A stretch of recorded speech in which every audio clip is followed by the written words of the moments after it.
I'm okay with her utopic idea about supporting black businesses. I'm okay with that. I don't feel any violence, hatred, or aggression. I would like to throw some other ideas at her about black-owned business because I don't believe that there's no black-owned business in America. I think business itself in America is white-owned.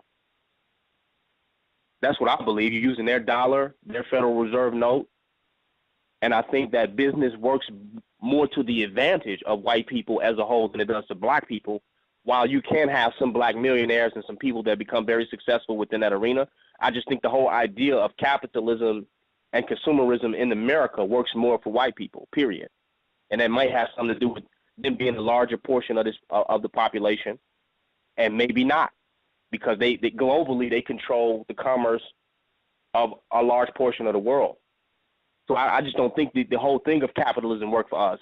When I see every leader that starts using their own dollar that refuses the American dollar is the one that gets taken out. That starts to show me that capitalism works to me as a whole more for white people than it ever can for black. You follow? However, from a local perspective, I understand her in her compassion saying that, if it's a mom and pop's business right up the street, that you should give them their money with stuff that you're going to buy anyway versus giving it to white people to keep, the money within your community and support people like you within your own community. I could never be against that. But capitalism, to me, is never, ever going to be the solution for black people, period. Its agenda is too individualistic. It's too personal. You follow? It's never going to solve our problem.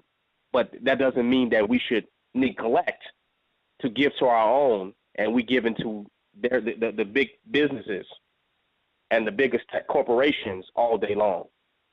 That if we're going to buy something, we should do our best to make sure we are supporting our own. The contradiction of that is that if your own going to charge you more than the enemy is because they're getting it from him and they have to step it up, then are we working towards our full independence as a people by buying black? If I got to buy more from a person who doesn't control the manufacturing company, right? They don't control the industry. I got to pay more to get it from them. How am I getting out of the matrix by supporting a black-owned business when they have to charge more competitively just to keep their doors open? Am I getting more into the matrix by supporting black businesses? Or am I moving more towards a type of independence that's going to pull me all the way out of the system? Where if I buy from the black business owner, I buy at retail, but if I buy where they're buying it from, I buy enough to feed a community for the next 20 years. But the person I bought it from, they might be a European or somebody of a different nationality. But the end result is that I'm about to feed black people for free without charging them anything for the next 20 years.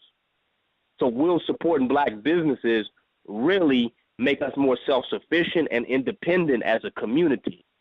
Or will it give us the facade of being successful entrepreneurs?